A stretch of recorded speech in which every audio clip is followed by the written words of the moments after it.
Hello, everybody tuning in to my channel. My name is Marcus Medina, and this is the first entry of videos that I've recorded of me while I'm living here in Shanghai, China. Now, this is kind of long overdue because I haven't really done this since I've left Korea, and I was hoping to do this when I first came here because I was quite enthusiastic about being here that I really wanted to tell everybody, but I kind of resorted to just telling stories through the pictures and whatnot, and I don't know if that really tells a lot, but I'm here now, and I'm doing this because, well, I really wanted to do this, but I didn't quite have the time. And I gotta tell you, whenever moving into a new country, I just kind of don't really talk online. It's like I have the time, I have so much time, but I spend a lot of that time like going out and checking out the sites and things like that. And one thing that I noticed is that like if I do go out, then of course, yeah, I'm enjoying myself in this new country. It's awesome. Korea was the same way, and for 3 years in Korea, to be so different each of those years and to kind of be familiar at the same time with the place.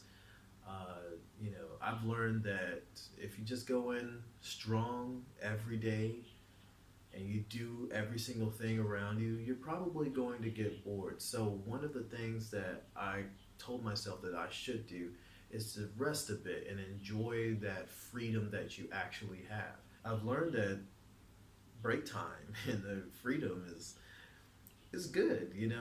Rest time, you need that. And a lot of people, I feel like maybe they don't rest enough or they rest too much. So I'll probably get into like leisure activities here, and I haven't even really gotten into leisure because I've been enjoying myself too much doing things. It's kind of odd, but instead of like writing this down, because I feel like a lot of people are probably not going to read, I'm just going to record myself talking because I don't really talk a lot. So I'm gonna make this just so that I can just get everything out of the way and you know just be able to talk about the stuff that needs to be talked about or the stuff I want to talk about. Anyways, what have I done since I came here? Well, the most important thing is to talk about the reason why I'm here first, and we'll get into the rest of that later. The main reason why I'm in Shanghai University, or Shanghai period, is of course, as I said, to go to school, to learn Chinese. But I'm here on the history program. So I'm in the Masters of Chinese History program, which is actually a master's in Chinese studies, but it has a history component. So I'm getting to learn about historical stuff. Uh, it's pretty good.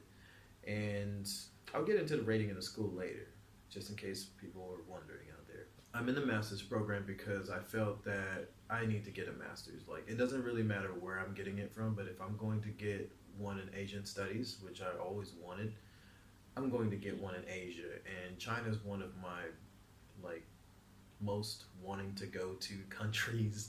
So I'm here in Shanghai, the biggest the biggest small city, but the biggest city in the world. I mean, it has the most. I don't know if that makes sense, but it has the most people in one city in the world for what it is, and it has how much? Like maybe 23 million people in one place. Imagine that.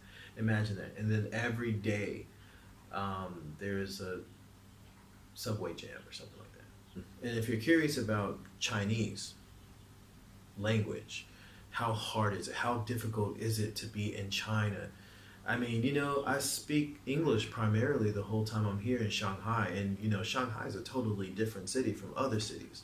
And I've been to a handful of cities where they didn't even speak any English. And if they spoke English, you're better off speaking Chinese. I've been to a number of places here in China, which they're kind of similar.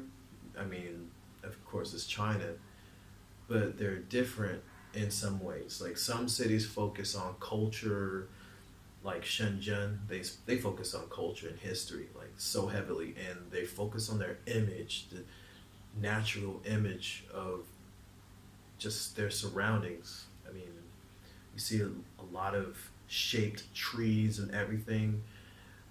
Everything is built around the city infrastructure as far as the parks are concerned. Then you have like places with nothing but food everywhere, places with a lot of museums. It's different in some cases, but yet it's still very familiar. I mean, there's a lot of things that are the same, but not as much as it is the same in a place like Korea or in Dallas, for example.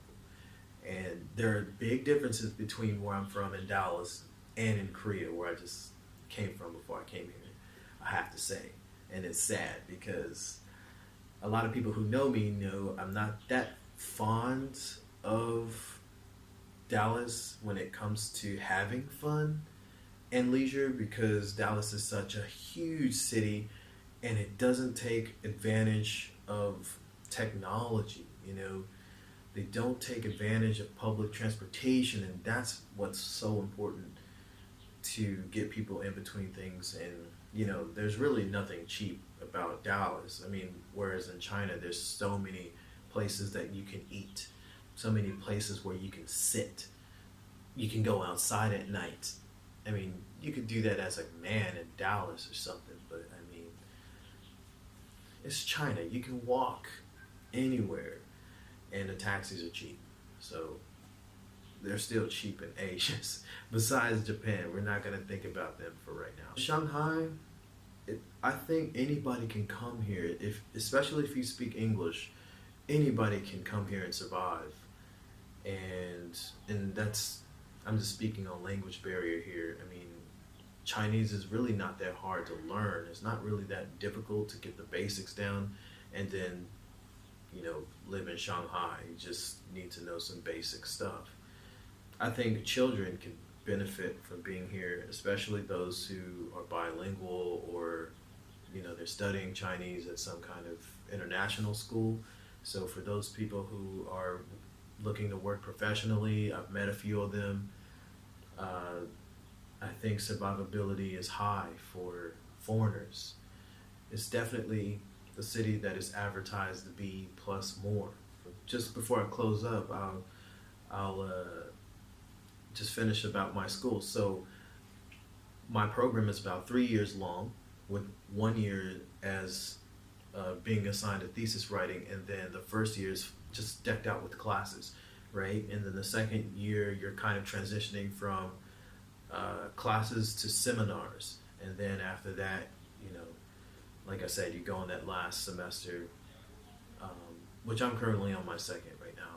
There are some things that I noticed that classes are not really that difficult for people who have a cultured mind. So, I mean, if you read a lot and stuff, this would be kind of easy for you.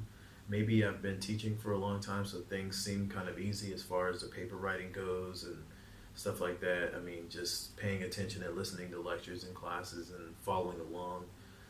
There's people from other countries who don't even have English as a second language, and they manage well. A lot of smart people here. It's not really a crazy campus like, you know, you hear these stories about UT Austin and, you know, all the big schools out there, Ivy League and stuff, like where there's a lot of crazy stuff going on. Not a lot of people out here are that crazy. They do have events and stuff, but I feel like unless you are Chinese and you understand Chinese, or unless you understand Chinese and you are Chinese or something like that, you don't really get too far into what's going on. You're just worried about what's happening out there in China. You know, for me, like I've already been to a university and I've experienced the life of a university student, so I know what, you know, being in a club and everything is like. So my whole thing is just about going out there, and for others they do that. But keep in mind, I'm 33 years old at the time of this video, so I'm pretty much just looking for ways to get out there, you know, in the world. I'm here usually cooking up something, like whether it's my book that I just finished writing, by the way. Finished writing my first novel and self-published it, and it's being rejected by a lot of literary agents, but who cares? Anyways, F them. I'm open for questions, so if you have a question, I'll be happy to dedicate a whole video to it just for your question. So give me some things to talk about, and I'll be right on it. Anyways, I'm signing off, and be sure to handle the subscription business and all that stuff. Click like and share for all the people out there. I don't know about that. I feel kind of bad begging, but you know, if I do have to beg, I would beg for everybody to go out there and pick up my novel on Amazon.com. Peace out.